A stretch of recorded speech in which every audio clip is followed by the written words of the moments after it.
మీకు నచ్చే మీరు మెచ్చే నవ్య కార్యక్రమానికి స్వాగతం సుస్వాగతం. పర్యావరణ పరిరక్షణకు విద్యుత్ వాడకాన్ని తగ్గించడం ఎంతైనా అవసరం. అయితే హాస్పిటల్స్, హోటల్స్, ఇతరితర పబ్లిక్ ప్లేసులు వీటన్నిటిలో విద్యుత్ వాడకాన్ని మనం నిషేధించలేం. అందుకు మనం ఏం చేయాలంటే మనం రోజువారీ పనుల కోసం వాడే విద్యుత్తుని ఎంతో కొంత తగ్గించుకోవాలి. ఎందుకంటే మన పర్యావరణాన్ని రక్షించుకోవాల్సిన బాధ్యత మన చేతుల్లోనే ఉందిగా. హై బీపీకి కారణాలు అనేకం అండి.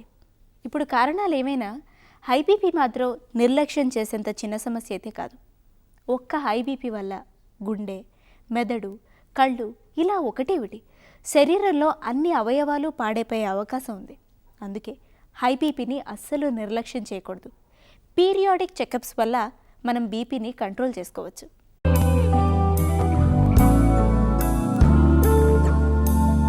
పోస్ట్ మెనోపాజల్ బ్లీడింగ్ 40 ఏళ్ళు దాటిన మహిళ 6 నెలల దాకా నెలసరి రాక 6 నెలల తర్వాతకి నెలసరి వస్తే దాన్ని పోస్ట్ మెనోపాజల్ బ్లీడింగ్ అంటారు. ఇది తప్పకుండా ఇలాంటి మహిళలు తప్పకుండా మనం ఇన్వెస్టిగేట్ చేసి వాళ్ళకి కారణం ఏంటి, 4-6 నెలల దాకా వాళ్ళకి బ్లీడింగ్ అవ్వదు అంటే 6 నెలల దాకా వాళ్ళకి నెలసరి రాక 4 నెలల తర్వాత నెలసరి రాక మళ్ళీ నెలసరికి వస్తే దాన్ని పోస్ట్ మెనోపాజల్ బ్లీడింగ్ అంటారు. 40 ఏళ్ళ వయసు దాటిన స్త్రీలలో మాత్రమే 6 నెలలకి రాకుండా తర్వాత గిన్ని నెలసరి వస్తే దాన్ని పోస్ట్ మెనోపాజల్ బ్లీడింగ్ అంటారు. మెనోపాజ్ అంటే 1 సంవత్సరం దాకా నెలసరి రాకపోతే దాన్ని మెనోపాజ్ అంటారు. పోస్ట్ మెనోపాజల్ బ్లీడింగ్ మాత్రం 6 నెలల దాకా వాళ్ళకి నెలసరి రాకుండా 6 నెలల తర్వాత గిని వాళ్ళకి నెలసరి వస్తే మాత్రం పోస్ట్ మెనోపాజల్ బ్లీడింగ్ అంటారు. వీళ్ళని తప్పకుండా ఇన్వెస్టిగేట్ చేయాలి. ఎందుకంటే 30 నుంచి 50% దాకా వీళ్ళకి క్యాన్సర్ వచ్చిన అవకాశాలు ఎక్కువ ఉంటాయి కాబట్టి. అలాగే 52 ఏళ్ళు దాటిన మహిళగిని ప్రతి నెల ఆవిడకి నెలసరి వచ్చినా లేకపోతే ఇర్రెగ్యులర్ బ్లీడింగ్ ఉన్నా కంటిన్యూస్ బ్లీడింగ్ ఉన్నా కూడా ఇట్లాంటి 52 ఏళ్ళు దాటిన మహిళ కూడా ఇన్వెస్టిగేట్ చేయాల్సిన అవసరం తప్పకుండా ఉంది. ఎందుకంటే వీళ్ళకి క్యాన్సర్, జెనైటల్ ట్రాక్ట్ క్యాన్సర్ అంటే ఎండోమెట్రియల్ క్యాన్సర్ కానీ, ఓవేరియన్ క్యాన్సర్ కానీ, ఫెలోపియన్ ట్యూబ్ క్యాన్సర్ కానీ, జెనైటల్ ట్రాక్ట్ మొత్తం వాళ్ళకి క్యాన్సర్ వచ్చే అవకాశాలు 30 నుంచి 50% దాకా ఉంటుంది. చాలామంది మహిళలు అనుకుంటారు మాకు ముట్టు ఆగిపోయే ముందర ఇట్లా అవుతుంది, డాక్టర్ని సంప్రదించాల్సిన అవసరం లేదు అని. కానీ ఇది కరెక్ట్ కాదు. ఇర్రెగ్యులర్ పీరియడ్ కానీ, ఇది నెలసరి ఆగిపోయే ముందర కానీ, ఇర్రెగ్యులర్ పీరియడ్స్ కానీ, ఎక్సెసివ్ బ్లీడింగ్ కానీ వస్తే తప్పకుండా మీ గైనకాలజిస్ట్ని సంప్రదించాలి. దీనికి కారణాలు ఏంటి? ఈ పోస్ట్ మెనోపాజల్ బ్లీడింగ్ మర్మాంగ ప్రదేశాల్లో ఉండే లీజన్స్ వలన కూడా ఈ బ్లీడింగ్ జరగవచ్చు. అంటే వల్వల్ లీజన్స్, అక్కడ దెబ్బతలిగితే కూడా మీకు బ్లీడింగ్ రావచ్చు. అలాగే అల్సర్ దీన్ని ఏమన్నా ఉంటే కూడా రావచ్చు. అలాగే వజైనైటిస్, సినైల్ వజైనైటిస్ కానీ, వజైనైటిస్ కానీ అంటే ఇన్ఫెక్షన్స్, ఆ ఏరియాలో ఇన్ఫెక్షన్స్ ఉంటే కూడా రావచ్చు. అలాగే ఒకసారి కొంతమంది గర్భసంచి జారినప్పుడు ఈ రింగ్ పెస్టీస్ అని పెట్టించుకుంటారనమాట. ఈ రింగ్ పెస్టీస్ వాళ్ళు పెట్టించుకున్నట్టు మర్చిపోతారు. అప్పుడు దానివల్ల కూడా వజైనా లోపల ఇన్ఫెక్షన్ వచ్చి దానివల్ల కూడా బ్లీడింగ్ జరగవచ్చు. అలాగే మన గర్భసంచి ముఖద్వారం దగ్గర కూడా క్యాన్సర్, ఇరోషన్స్, అల్సర్ ఉంటే కానీ, ఇన్ఫెక్షన్ ఉంటే కానీ, క్యాన్సర్ ఉంటే కానీ కూడా రావచ్చు. అలాగే గర్భసంచి జారినప్పుడు గర్భసంచి ముఖద్వారానికి డెక్యుబిటస్ అల్సర్ అని వస్తుంది. ఇలాగా అబ్నార్మల్ బ్లీడింగ్ జరగచ్చు, పోస్ట్ మెనోపాజల్ బ్లీడింగ్ రావచ్చు. యూట్రైన్ క్యాన్సర్స్ అంటే ఎండోమెట్రియల్ క్యాన్సర్స్, ఎండోమెట్రియల్ హైపోప్లేజియా అంటే క్యాన్సర్కి దారి తీసేదన్నమాట. సివియర్ ఎండోమెట్రియల్ హైపోప్లేజియా, ఎండోమెట్రియల్ క్యాన్సర్, అలాగే ఫైబ్రాయిడ్ యూట్రస్, అలాగే సార్కోమా, మిక్స్డ్ మ్యూజోడర్మల్ ట్యూమర్స్, ఇవన్నీ గర్భసంచిలో ఉంటే కూడా క్యాన్సర్ రావచ్చు. అలాగే అండాశయాలు, బ్రెనస్ ట్యూమర్ అంటే ఇది ఓవేరియన్ ట్యూమర్ అనమాట. అండాశయాలకి వచ్చే ఓవేరియన్ క్యాన్సర్ ఇది బినైన్ ట్యూమర్ అనమాట. ఇది క్యాన్సర్ కాదు. దీనివల్ల కూడా బ్లీడింగ్ జరగవచ్చు.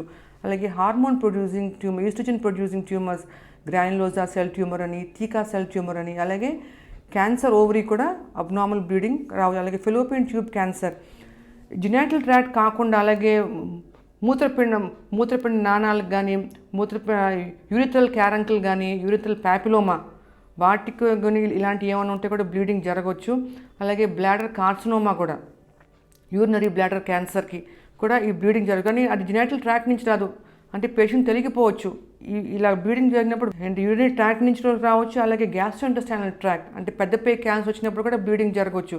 అక్కడ హిమరాయిడ్స్ ఉన్నప్పుడు కూడా ఆ ఏనల్ రీజియన్లో హిమరాయిడ్స్ కానీ, రెక్టల్ క్యాన్సర్ కానీ, ఏనల్ ఫిషర్ కానీ కూడా ఇవి ఉన్నప్పుడు జరగవచ్చు. అలాగే బ్లీడింగ్ డిజార్డర్స్ ఏమన్నా చెప్పని చూడండి, థ్రాంబోసైటోపినియా, ప్లేట్లెట్ కౌంట్ డెఫిషియన్సీ అన్న, కోయాగులేషన్ డిజార్డర్ డెఫిషియన్సీ ఉన్నప్పుడు అబ్నార్మల్ బ్లీడింగ్ జరగవచ్చు. అలాగే అబ్నార్మల్ హార్మోన్స్, కొంతమంది మహిళలు ఈ మెనోపాజల్ హార్మోన్ రీప్లేస్మెంట్ థెరపీ కోసం వాడే ఒకసారి ఇరెగ్యులర్గా హార్మోన్స్ వాడితే కూడా వీళ్ళలో అబ్నార్మల్ బ్లీడింగ్ రావచ్చు. అలాగే రక్తపోటు ఎక్కువ ఉంటే గర్భసంచిలో ఉండే రక్తనాళం చిట్లి అక్కడి నుంచి కూడా బ్లీడింగ్ జరగవచ్చు.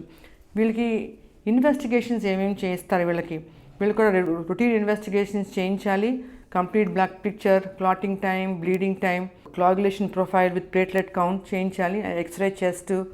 తర్వాత వీళ్ళకి ఫ్రాక్షనల్ క్యూరిటాజ్ చేయాల్సిన అవసరం చాలా ఉంటుంది. ఫ్రాక్షనల్ క్యూరిటాజ్ ద్వారా మనకి తెలుస్తుందన్నమాట ఏంటి గర్భసంచి ముఖద్వారం ఆ సర్వైకల్ కెనాల్లో ఉందా లేకపోతే యూట్రస్లో ఉందా. ఈ ఫ్రాక్షనల్ క్యూరిటాజ్ ద్వారా క్యాన్సర్ ఇది హార్మోనల్ ఇంబ్యాలెన్స్ వలన జరుగుతుందా, ఇన్ఫెక్షన్ వలన వస్తుందా, లేకపోతే క్యాన్సర్ వలన వస్తుందా. క్యాన్సర్ వలన వస్తుంటే ఈ ఫ్రాక్షన్ క్యూరిటాజ్ ద్వారా ఇది క్యాన్సర్ ఎంత దాకా పాకింది, గర్భసంచిలో నుంచి ముఖద్వారం దాకా వచ్చిందా లేకపోతే ముఖద్వారం నుంచి గర్భసంచికి పాకిందా. అలాగే వీళ్ళకి అల్ట్రాసౌండ్ కూడా చేయాల్సిన అవసరం ఉంటుంది.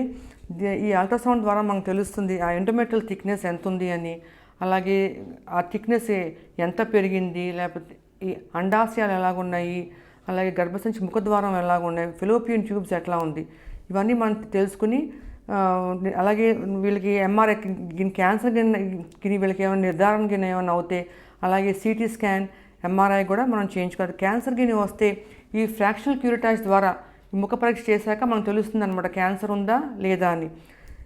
ఒకసారి వీళ్ళకి ఏమి రాకపోవచ్చు, క్యాన్సర్ అని ఏమి ఉండకపోవచ్చు, కానీ స్టిల్ వాళ్ళకి బ్లీడింగ్ అవుతూనే ఉండొచ్చు. బ్లీడింగ్ కామన్గా మనం డిఎన్సీ చేసా కూడా ఇంకా కంటిన్యూ అవుతుంటే వీళ్ళకి హిస్టోస్కోపీ చేయాల్సిన అవసరం ఉంటుంది. చెప్పించిన ఒకసారి ఈ బ్లడ్ ప్రెషర్ కింద ఎక్కువ ఉంటే ఏమైనా రక్తనాళం ఏమైనా చిట్లితే మన హిస్టోస్కోపీ ద్వారా దీన్ని కాటరైజ్ చేసేయచ్చు అనమాట. హిస్టోస్కోపీ ద్వారా మనం ఒకసారి మన ఫ్రాక్షన్ క్యూరిటా చిన్న పాలిప్స్ అని చిన్న కండరాల కింద పెరుగుతుంది లోపల, ఆ పాలిప్స్ కూడా మనకి ఒకసారి తెలిగిపోవచ్చు ఈ ఫ్రాక్షన్ క్యూరిటాజ్లో. అది మనకి హిస్టోస్కోపీ ద్వారా, హిస్టోస్కోపీ అంటే ఏం కాదు, ఒక పరికరం గర్భసంచి లోపలికి పంపించి దాని ద్వారా లోపల గర్భసంచులు ఏమేమి ఉన్నాయో మనం చూడొచ్చు. దీన్ని పాలిప్స్ కానీ చిన్న సబ్మ్యూకస్ ఫైబ్రాయిడ్స్ కానీ ఏమైనా ఉంటే అవి తీయించేసి మనం హిస్టోపెథలాజికల్ ఎగ్జామినేషన్కి పంపించవచ్చు. క్యాన్సర్ గిని నిర్ధారణ ఉంటే దానికి అది ఎండోమెట్రియల్ క్యాన్సరా లేకపోతే సర్వైకల్ క్యాన్సరా అని దాన్ని స్టేజింగ్ చేసుకుని దాని ప్రకారం ట్రీట్మెంట్ ఇవ్వచ్చు. ఈ పోస్ట్ మెనోపాజల్ ఉమెన్లో గిని వాళ్ళకి రక్తపోటు ఎక్కువ ఉండి, డయాబెటీస్ కానీ ఉంటే అంటే మధుమేహం ఉండి, ఆ స్త్రీకి లావు ఎక్కువ ఉంటే వాళ్ళకి ఎండోమెట్రియల్ క్యాన్సర్ కూడా వచ్చే అవకాశం ఎక్కువ ఉంటుంది. అలాగే వీళ్ళకి family history of breast cancer, endometrial cancer, colon cancer ఉండి వీళ్ళకి పోస్ట్ మెనోపాజల్ బ్లీడింగ్ ఉంటే వీళ్ళు high risk for endometrial cancer, ovarian cancer వీళ్ళకి ఎక్కువ ఉంటుంది. వీళ్ళకి సివియర్ ఎండోమెట్రియల్ హైపర్ప్లేజియా వస్తే ప్రీ మ్యాలిగ్నెంట్ లీజన్ కాబట్టి ఇది వీళ్ళకి వెంటనే వీళ్ళకి గర్భసంచి తొలగించాల్సిన అవసరం పడుతుంది.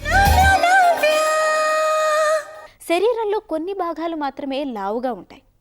తద్వారా వాళ్ళు మానసికంగా కృంగిపోయి ఎంతో డిప్రెషన్కి లోనవుతూ ఉంటారు. మరి వీటన్నిటి నుండి బయటపడాలి అంటే exercise is the only solution. మనకి నచ్చిన వ్యాయామం ఏదైనా సరే, అది వాకింగ్ కావచ్చు, డాన్స్ కావచ్చు, స్విమ్మింగ్ కావచ్చు, యోగా కావచ్చు, లేదా ఒక ఫిట్నెస్ సెంటర్లో జాయిన్ అవ్వడమైనా కావచ్చు. మనకి నచ్చిన వ్యాయామాన్ని ఎంచుకొని మనం కనుక రెగ్యులర్ బేసిస్లో ఎక్సర్సైజ్ చేస్తే చక్కటి ఫలితం ఉంటుంది.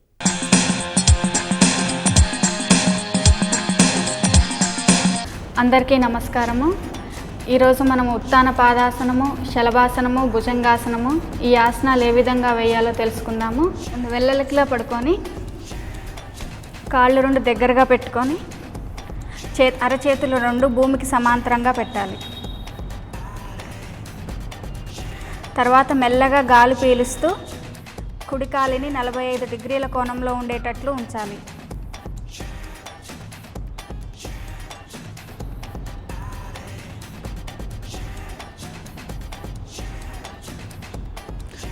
తర్వాత మెల్లగా గాలి వదిలేస్తూ కాలిని కిందికి దించాలి.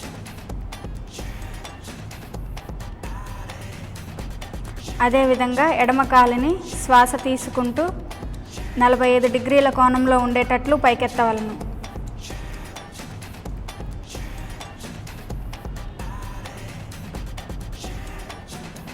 ఉంచగలిగినంతసేపు ఉంచి శ్వాస వదిలిపెడుతూ మెల్లగా కిందికి దించాలి.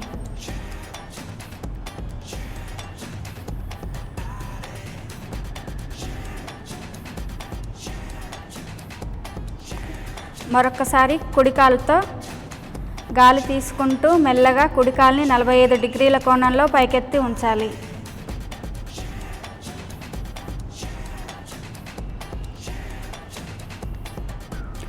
మెల్లగా గాలి వదిలేస్తూ కాళ్ళని కిందికి దించవలెను.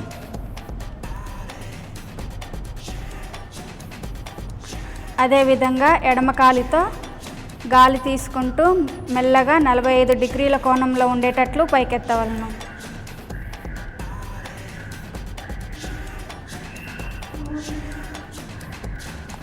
మెల్లగా గాలి వదిలేస్తూ కాళ్ళని కిందికి దించవలను.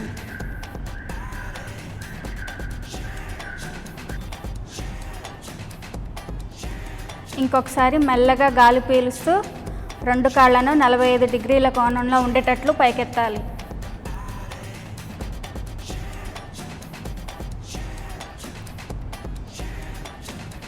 శ్వాస వదిలిపెడుతూ మెల్లగా కాళ్ళని కిందకి దించాలి.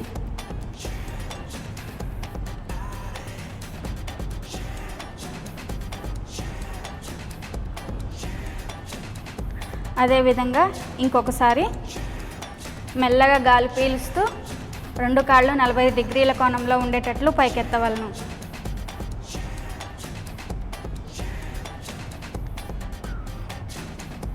గాలి వదిలేస్తూ మెల్లగా కాళ్ళని కిందకి దించాలి.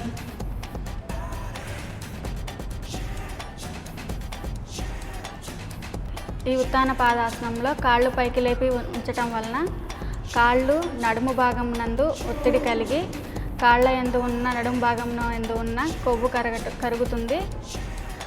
ఈ ఆసనంలో గుండెకి ఊపిరితిత్తులు ఉత్తేజితమై బలంగా తయారవుతాయి. యాంటిక్ ఫర్నిచర్ ఇంటికి అందాన్ని, శోభని తెచ్చిపెడుతుంది. కాస్త జాగ్రత్తలు పాటిస్తే చాలు, ఎన్నేళ్లైనా చెక్కు చెదరకుండా ఉంటుంది యాంటిక్ ఫర్నిచర్. మార్కెట్లో దొరికే ఈ ఫెదర్ డస్టర్స్ ఏవైతే ఉంటాయో అవి యాంటిక్ ఫర్నిచర్ని తుడవడానికి ఉపయోగిస్తే వాటి మీద మరకలు పడే అవకాశం ఉంది. అందుకే యాంటిక్ ఫర్నిచర్ శుభ్రం చేసేటప్పుడు కేవలం మెత్తటి వస్త్రాన్ని మాత్రమే వాడాలి.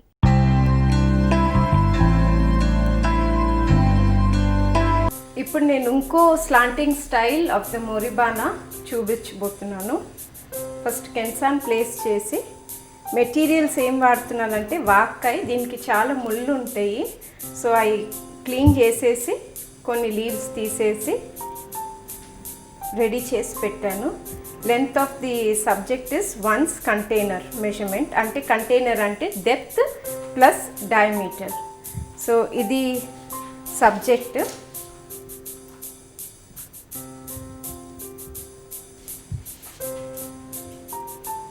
రైట్ హ్యాండ్ కార్నర్కి 70 డిగ్రీస్ యాంగిల్లో స్లాంట్ చేస్తున్నాను.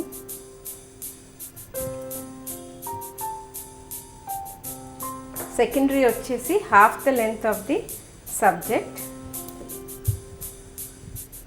వెనకాల ఇన్సర్ట్ చేస్తున్నాను దీన్ని.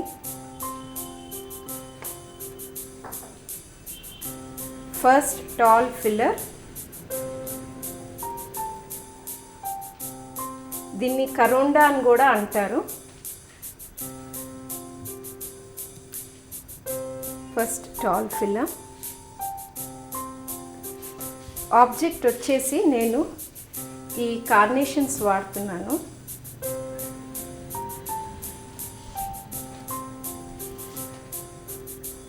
Object is half the length of the subject and the angle of slant is 50 degrees with 30 degrees sway. So ఇది object, ఇది 50 degrees.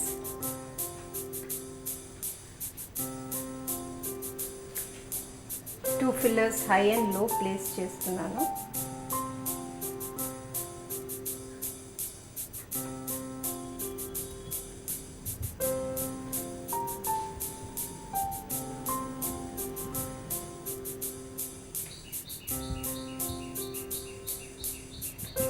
సో ఇప్పుడు చూస్తే ఇది కూడా ఒక ట్రయాంగిల్ లాగా కనిపిస్తుంది.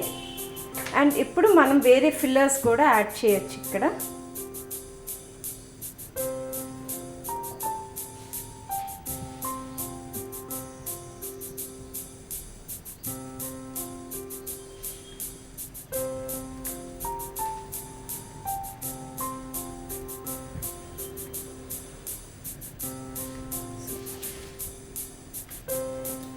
ఈ మనీ ప్లాంట్ లీవ్స్ ఈ ఎల్లో టింజ్తో ఉంది కాబట్టి I'm using these as fillers.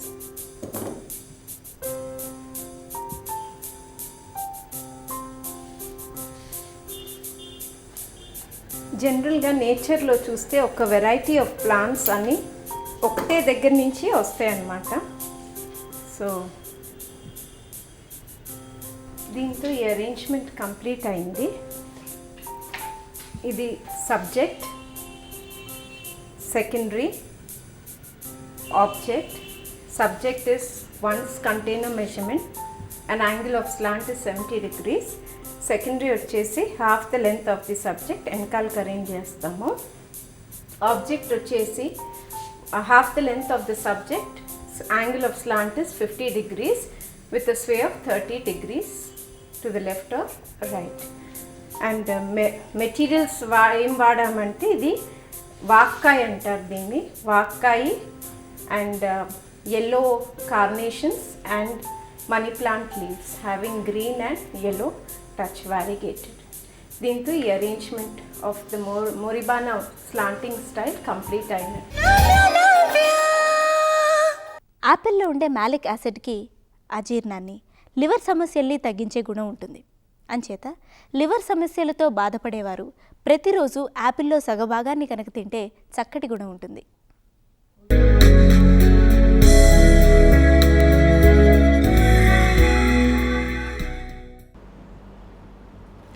భారతదేశంలో, అందులోనూ ప్రధానంగా సౌత్ ఇండియాలో, దక్షిణ భారతదేశంలో వంటిల్లే దాదాపుగా ఒక ఔషధాలయంగా ఉంటుంది.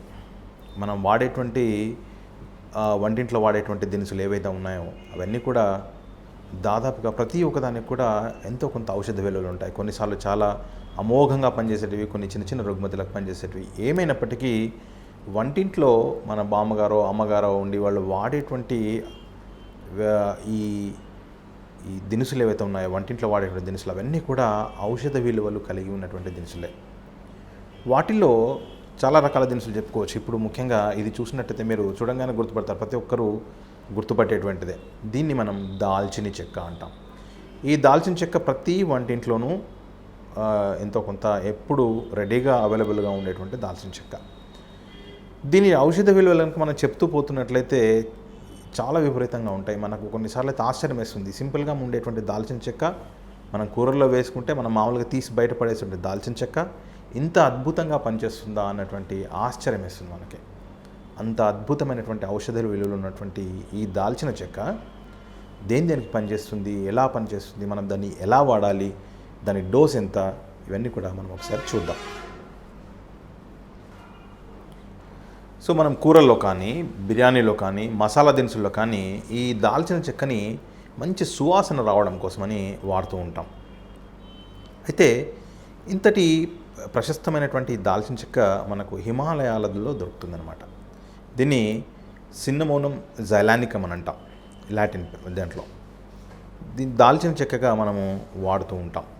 అయితే ఈ దాల్చిన చెక్కని ముఖ్యంగా దీంట్లో ఉండేటువంటి ఎసెన్షియల్ ఆయిల్స్ అంటాం. దీని లోపల ఉండేటువంటి ఆయిల్స్ ఏవైతే ఉంటాయో, ఈ వాసన వస్తున్నటువంటి ఆయిల్ లోపల ఉన్నటువంటి ఆయిల్ ఏదైతుందో కొన్ని పద్ధతుల ద్వారా తీసి దాన్ని వాడుతూ ఉంటాం, లేదా పట్టాన్ని డైరెక్ట్గా మనం వాడుతూ ఉంటాం. అయితే అవి ఎలా వాడాలి ఒకసారి మనం చూసినట్లయితే, ముఖ్యంగా దాల్చిన చెక్క యొక్క తైలాన్ని మనం తీసుకున్నట్లయితే మార్కెట్లో డైరెక్ట్గా తైలం దొరుకుతుంది. దీంతో మనం ఇంట్లో తీయడం కొంచెం కష్టం. ఆ దొరికినటువంటి తైలాన్ని పెయిన్కి రిలీవ్ చేయడానికి తీసుకుంటాం. దీని యొక్క గుణాలని చూసినట్లయితే ఇది పిత్తశామకంగా పనిచేస్తుంది. మన శరీరంలో ఉండేటువంటి త్రిదోషాలలో పిత్తము అనేది ఒక దోషము, దాన్ని శమింపచేయడానికి ఈ దాల్చిన చెక్క చాలా చక్కగా పనిచేస్తుంది. అట్లానే జీర్ణ సంబంధమైనటువంటి వ్యాధులు ఏవైతే ఉన్నాయో వాటిని చాలా చక్కగా తగ్గిస్తుంది అన్నమాట. జీర్ణంలో సంబంధమైనటువంటి వ్యాధులు అంటే అన్ని రకాలైనటువంటివి, అరుచి దగ్గర నుండి అగ్నిమాంద్యము, తర్వాత మీకు మలబద్ధకం అయి ఉండొచ్చు, లేదంటే తీసుకున్న ఆహారం నుండి శరీరంలోకి చేరేటువంటి పోషక పదార్థాల యొక్క అసిమిలేషన్ అని అంటాం, అది సరిగ్గా లేకపోవడం కానీ ఏదైనప్పటికీ ఇది చాలా చక్కగా పనిచేస్తుంది. అట్లానే కాలేయం సంబంధమైనటువంటి ఈ కాలేయం యొక్క పనిని చాలా చక్కగా పెంపొందించడంలో దాల్చిన చెక్కని ప్రశస్తంగా చెప్పుకోవచ్చు. దాల్చిన చెక్క కాలేయాన్ని సరిగ్గా పనిచేసేటట్టుగా చూస్తుంది. అట్లానే క్లోమం, ప్యాంక్రియాస్, వాటి మీద కూడా కొంతవరకు దీని యొక్క ప్రభావం అనేది కనబడుతూ ఉంటుంది.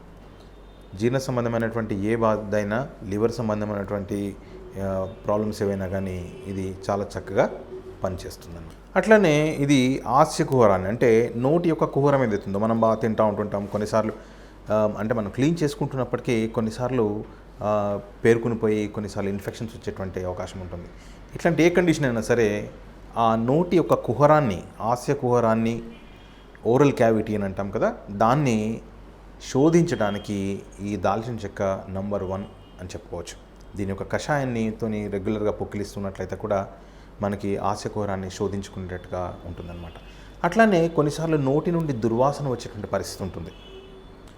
అది ఆశకుహరంలో ప్రాబ్లమ్స్ కావచ్చు, జీర్ణ సంబంధమైన ప్రాబ్లం కావచ్చు, కారణం ఏదైనప్పటికీ ఆ వచ్చేటువంటి దుర్వాసన పోగొట్టడానికి ఈ దాల్చిన చెక్కని వాడచ్చు. అట్లానే గుండెని ఇది బలీయంగా చేస్తుంది, అంటే గుండెకు కొంతవరకు బలాన్ని ఇస్తుంది. దానికోసం కూడా ఈ దాల్చిన చెక్కకి కొంతవరకు పేరున్నది. అట్లానే గ్యాస్ ట్రబుల్, ఇప్పుడు జీర్ణ సంబంధమైన సమస్యలలో ఇవన్నీ కూడా వస్తాయన్నమాట.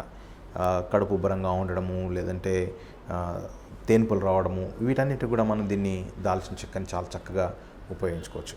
కొన్నిసార్లు పుళ్ళు ఏర్పడతాయి, శరీరం మీద ఏర్పడినటువంటి పుళ్ళు ఉంటాయి, కొన్ని ఎంతకాలమైనప్పటికీ మానకుండా ఉంటాయి. అట్లాంటి పుళ్ళ విషయంలో కూడా ఈ దాల్చిన చెక్కని చాలా చక్కగా ఉపయోగించుకోవచ్చు. వీటితో పాటుగా ఇది చక్కని పెయిన్ రిలీవర్గా పనిచేస్తుంది, అంటే శూలశామకంగా పనిచేస్తుంది, నొప్పిని తగ్గించేటువంటి మందుగా పనిచేస్తుంది. కాబట్టి దాల్చిన చెక్కకి ఇన్ని రకాలైన ఉపయోగాలు ఉన్నాయి. ఇన్ఫ్లుయెన్జా, మామూలుగా జలుబు, ఫ్లూ ఇట్లాంటివి కొన్ని ఉంటాయి కొన్నిసార్లు, వాటితో పాటు జ్వరం ఇవన్నీ రావడం, ముఖ్యంగా ఇప్పుడు మనకు కనబడుతున్నటువంటి స్వైన్ ఫ్లూ, అందరినీ భయపెడుతున్నటువంటి స్వైన్ ఫ్లూ, వీటిలో కూడా మనకి దాల్చిన చెక్కని అద్భుతంగా ఉపయోగించుకోవచ్చు. ఎలా అంటే 3.5 గ్రాముల వరకు ఈ దాల్చిన చెక్క పౌడర్ని ఒక 1/2 గ్రాము నుండి 3/4 గ్రాము వరకు లవంగాల్ని, అట్లానే ఒక 2.5 గ్రాములు శొంఠి, అంటే డ్రై జింజర్ ఏదైతే ఉంటుందో దాన్ని తీసుకుని పౌడర్ చేసి ఈ మూడింటి యొక్క మిశ్రమాన్ని ఒక గ్లాస్ నీళ్ళకు వేసి బాగా మరగబెట్టాలి.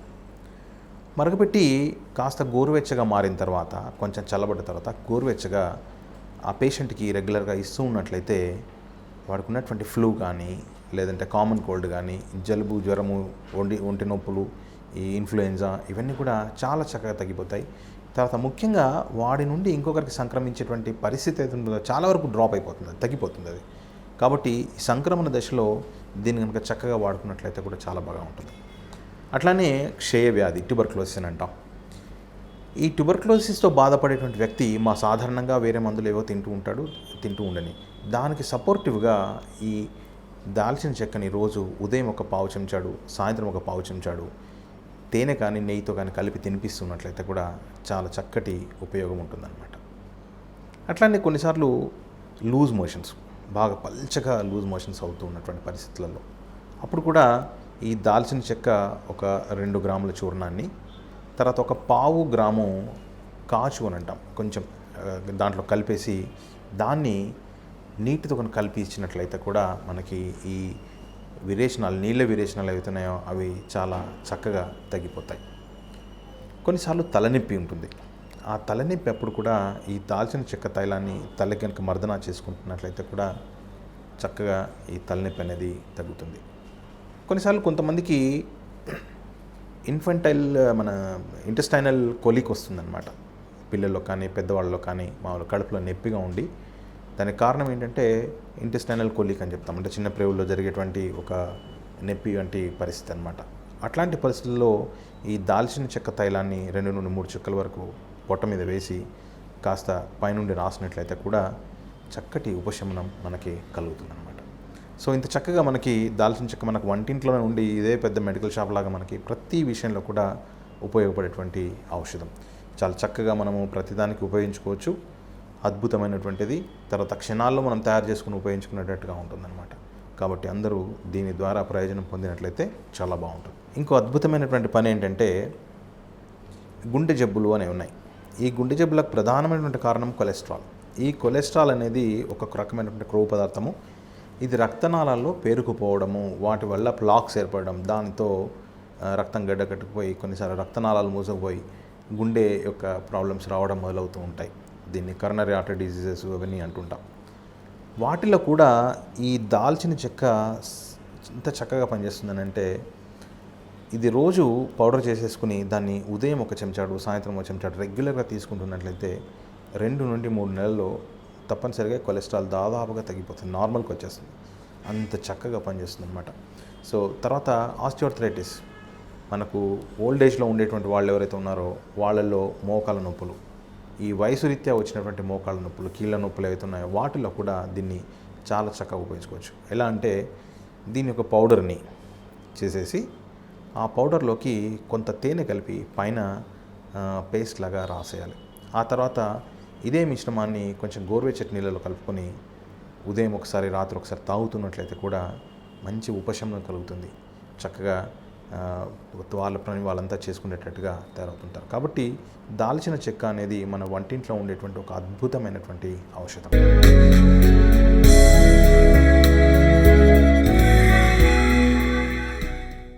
చిన్నదైనా సరే తోటలో చేసే తోట పని వలన శరీరానికి వ్యాయామం చేసినంత లాభం కలుగుతుంది. అలాగే మానసిక స్థితిగతులు కూడా కుదుటపడి మనసంతా ప్రశాంతంగా ఉంటుంది. Always keep smiling. నవ్య మీద మీ సలహాలని, సూచనల్ని, అభిప్రాయాల్ని మాకు తప్పకుండా రాసి పంపించండి. మా address Navya, care of director, Doordarshan కేంద్రం, రామంతపూర్, హైదరాబాద్ 5,13,000. మా ఈమెయిల్ ఐడి navya.doordarshan@gmail.com. పున్నమ్మలుంటాయి, అమావాస్యలుంటాయి, చంద్రునికి ఎప్పుడు